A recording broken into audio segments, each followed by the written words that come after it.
The whispering winds of fate, close your eyes, and travel back with me, not through the pages of a book, but through the sands of time. Imagine a land scorched by a relentless sun. The very air shimmers with the heat of impending destiny. It is the year 636 AD, in a rocky, desolate gorge in the Levant, not far from the Sea of Galilee. This is the Yarmouk Valley. Tonight, however, it is not silent. The wind, a constant companion in this arid place, does not just carry dust, it carries whispers. It carries the clink of 1,000 swords being sharpened, the low murmur of prayers in 2 different tongues, and the heavy, metallic scent of fear. 2 colossal armies, representing 2 worlds, 2 faiths, 2 futures, are camped mere miles apart, separated by a darkness that feels alive with tension. One camp, to the west, is a sea of ordered lights, the campfires of the Byzantine Empire, the successor to Rome. Here, legions that have dominated the known world for centuries wait, their armor gleaming even in the firelight. They are the Samandar, the ocean. A vast, seemingly endless force of Romans, Greeks, Armenians, Slavs, and Ghassanid Arabs, over 100 Zalozan strong. They are the established order, the unshakable pillar of Christendom. To the east, the campfires are fewer, the resolve is a solid, unbreakable rock. Here, perhaps 40,000 strong, are the armies of the Rashidun Caliphate. They are a new force, ignited by the flame of Islam, battle-hardened generals chosen by the Caliph Umar. They are outnumbered, outsupplied, and deep in enemy territory. Yet, they do not sleep. They pray, they prepare, they place their trust in a power greater than any emperor. This is the eve of the Battle of Yarmouk. A battle that would not be decided in a day, but over 6 grueling, blood-soaked days. A battle where strategy would crush numbers, where faith would challenge steel, and where the course of history for the Middle East, for Europe, and for the world, would be irrevocably altered. This is the story of how an ocean was made to break upon the shore. Background: the clash of 2 titans. To understand the magnitude of Yarmouk, we must first understand the forces that collided there. The Byzantine Empire, under Emperor Heraclius, was exhausted but triumphant. Just a few years earlier, Heraclius had achieved the unthinkable. He had defeated the mighty Sasanian Persian Empire in a decades-long war, reclaiming the Holy Land and the true cross. He was at the peak of his power, savior of Christendom. The Levant, Syria, Palestine, Jordan, was his prized possession, a vital buffer zone and a land of immense spiritual and economic significance. When reports came of Arab raids from the desert, Heraclius did not see them as an existential threat. He saw them as desert bandits, a nuisance to be swatted away. He assembled a grand army, Samandar, an ocean of men, drawn from every corner of his vast empire. He placed it under the command of his brother, Theodore, and the brilliant Armenian general, Vahan. Their mission was simply annihilate the upstart invaders and push them back into the barren desert from whence they came.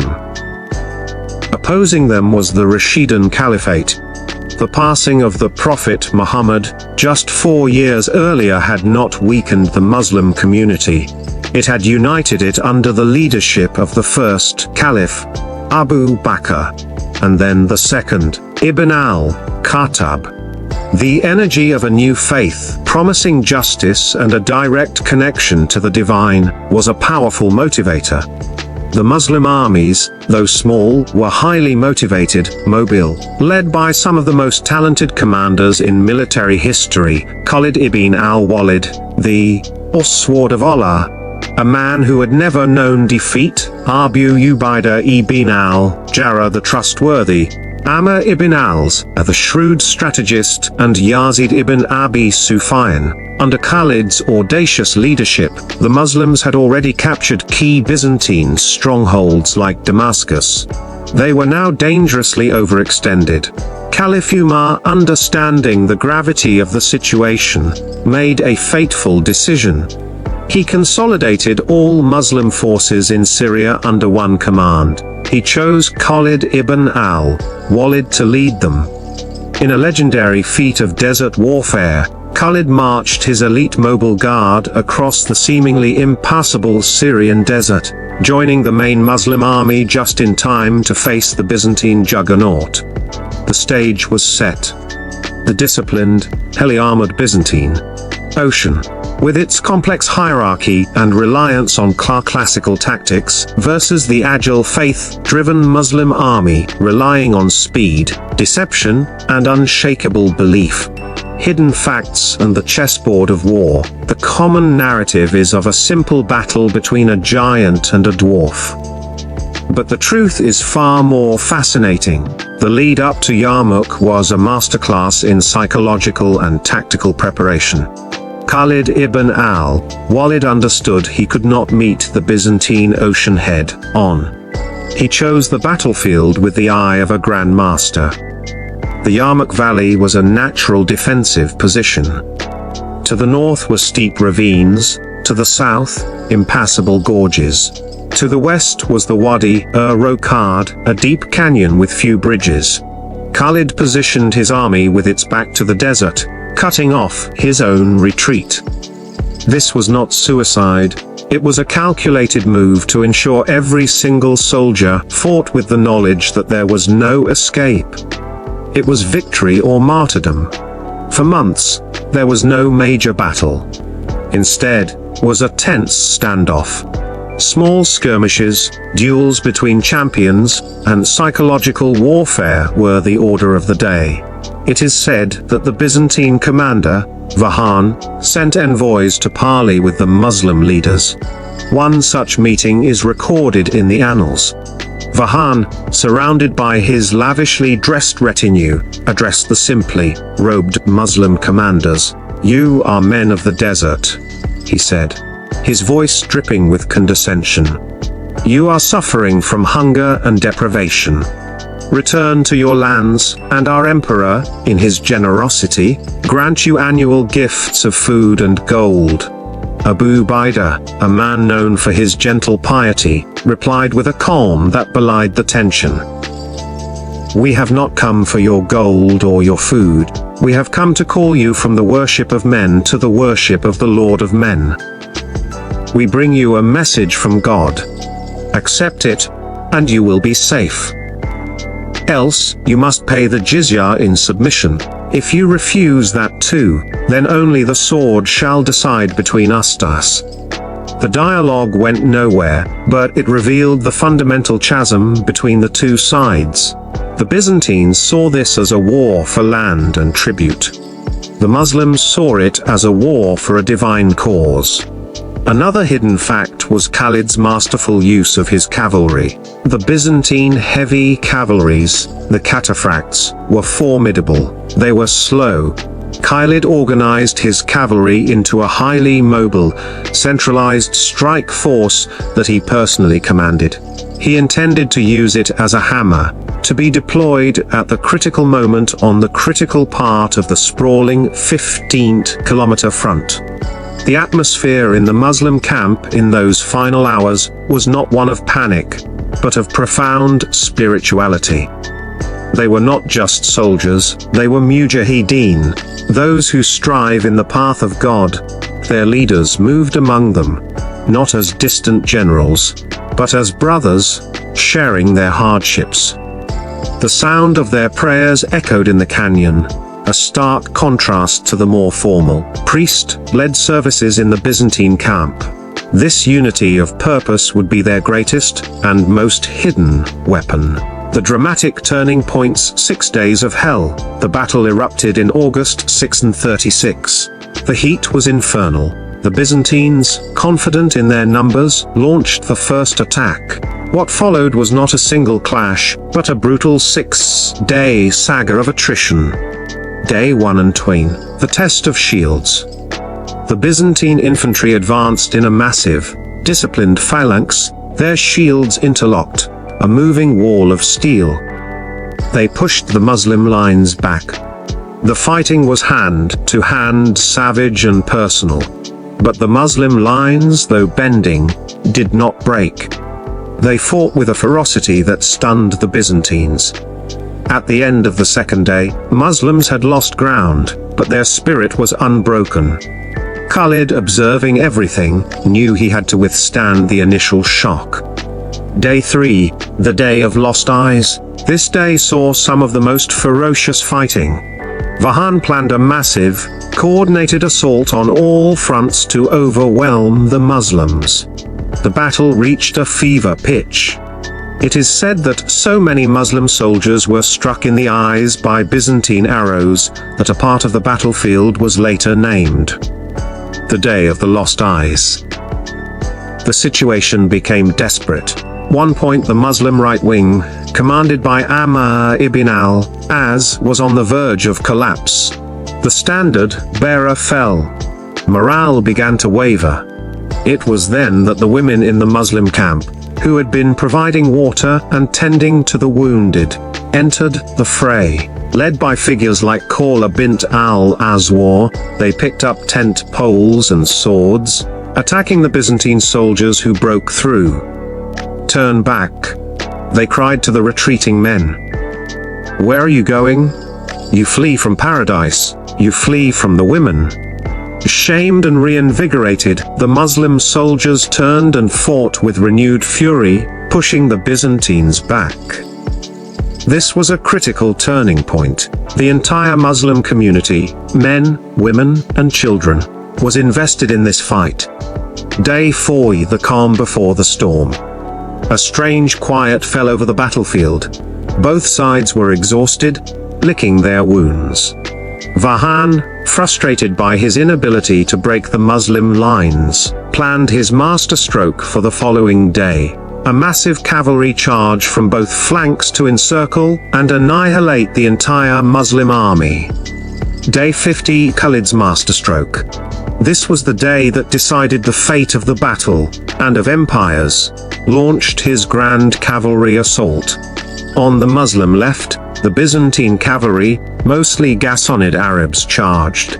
They were met by a determined Muslim cavalry force. The pressure was immense. Khalid ibn al-Walid, however, had anticipated this.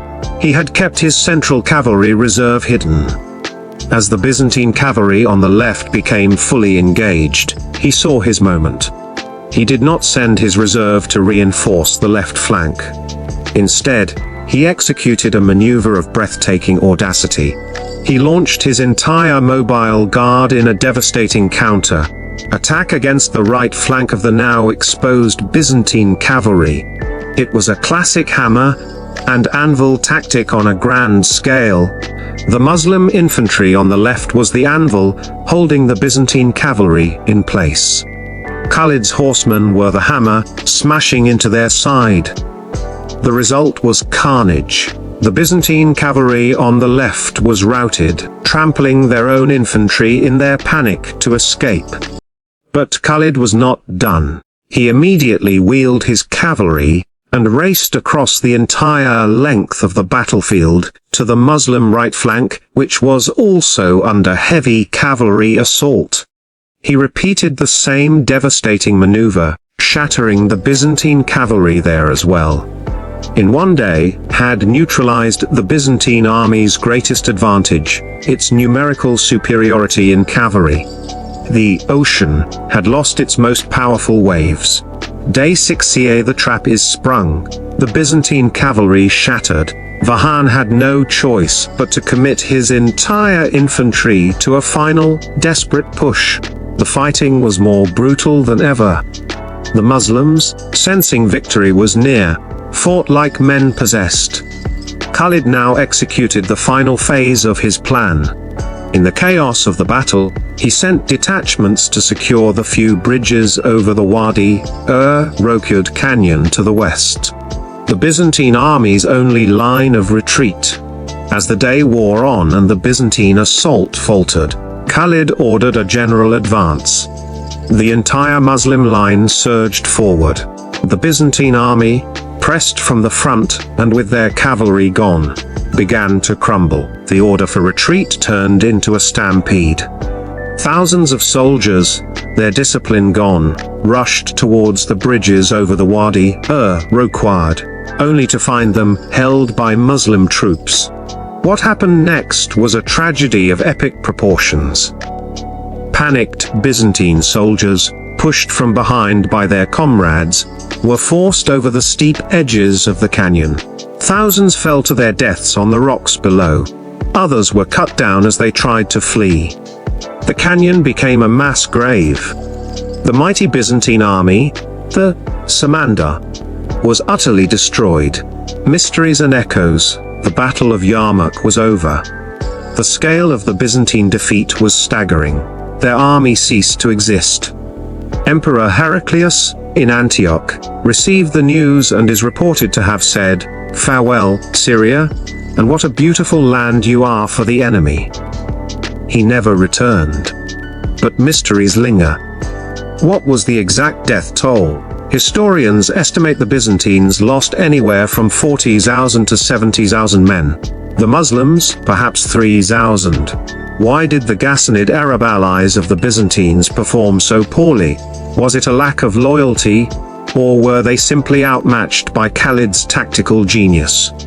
The precise location of Khalid's legendary cavalry charge is still debated by historians, a testament to the fog of war that shrouds even the most decisive victories. The most profound mystery is one of faith and human spirit. How did a force a fraction of the size, with inferior equipment, achieve such a complete victory? The answer lies not just in Khalid's military brilliance, but in the unshakable faith of his soldiers. They believed they were fighting for God, and that death was but a gateway to paradise.